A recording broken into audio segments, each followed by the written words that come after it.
Often when people think about building the perfect body or improving their performance, training and nutrition take center stage. Recovery is usually an afterthought. So what are the risks associated with insufficient recovery? What does a good recovery program look like? And what are the most popular methods of recovery, and are they effective? I want to go through all of this in this video. Jason, personal trainer and online coach, owner of Untitled Fitness. So the plan is to do a leg session at Soreness, of course, and then go and do an ice bath later on in the evening. The next day I'm going to do a massage. I want to compare the pros and cons of both and go through other methods of recovery. But before I go through the different methods of recovery and their effectiveness, what are the main risks associated with insufficient recovery? The first and probably most obvious one is injury. If your muscles aren't fully recovered, your risk of injury increases massively. The second is performance. If you are not fully recovered, you are going to struggle to give 100% to your chosen exercise or sport. And the last risk is overtraining. Now I want to explain what overtraining means because a lot of people misunderstand this concept. People think you can just overtrain by training too much. 99.9% recurring of people will not overtrain through training alone.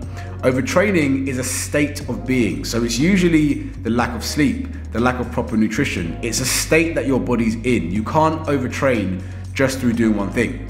So if you are not sufficiently recovered, holistically, you stand at the risk of being in an overtrained state. So there are a number of different ways to recover your muscles. Some will be considered alternative, but I'm going to focus on 4 popular ones that are backed by science: ice baths, massage, sleep, and stress management. Now, of these 4 methods, the 2 most effective and least disputed ways of recovery are sleep and stress management.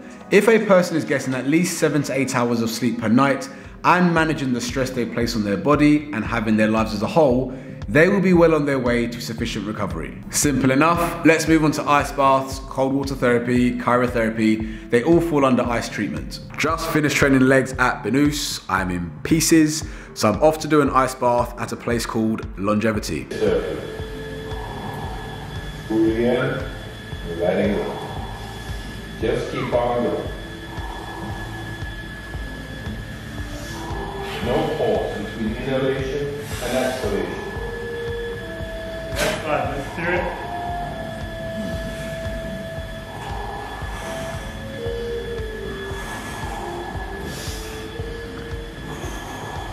Then breathe in, let it go. Oh, it's cold. No, it's not. It's warm. It's warm. Flying in there. Fucking well up. Be aware of your heart.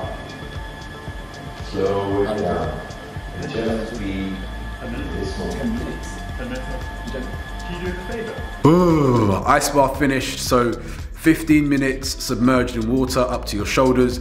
They've got 3 different temperatures. So they've got 10, 5, and 8. Obviously, I'm a big wuss, so I chose 10, but I'm still absolutely freezing.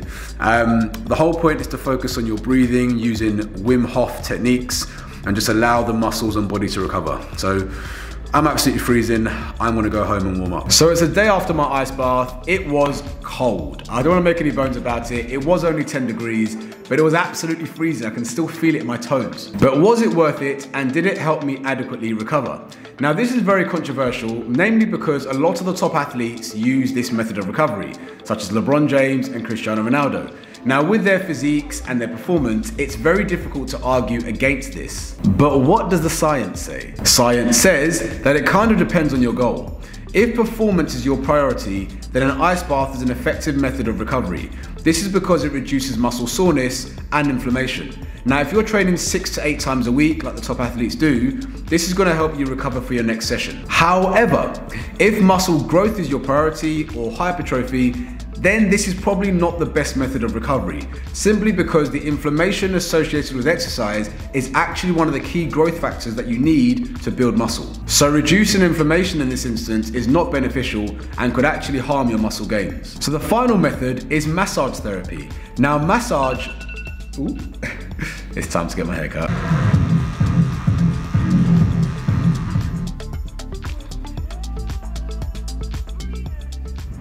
Just on my way back, sorry about all this.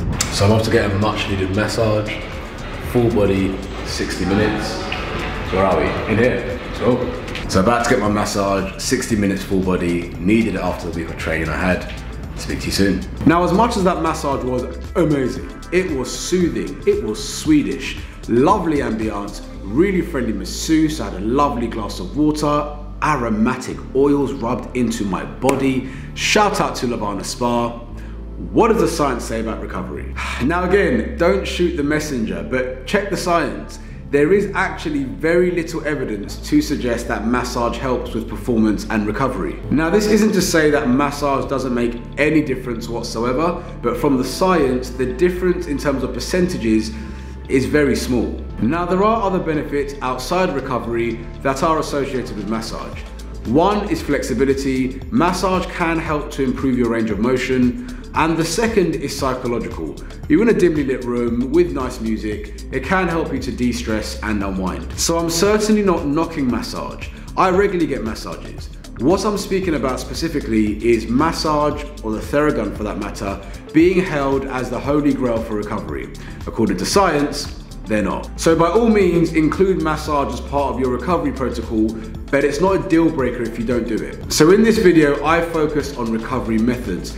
One thing I need to add, which is important, is that nutrition does play a key role in the recovery process. Make sure that you are getting sufficient calories firstly, and then sufficient protein, so at least 0.8 grams of protein per pound of body weight. Hopefully you found that video helpful. If you did, hit that like button, leave a comment below, let me know which recovery method you prefer. Please subscribe, and I'll see you again soon.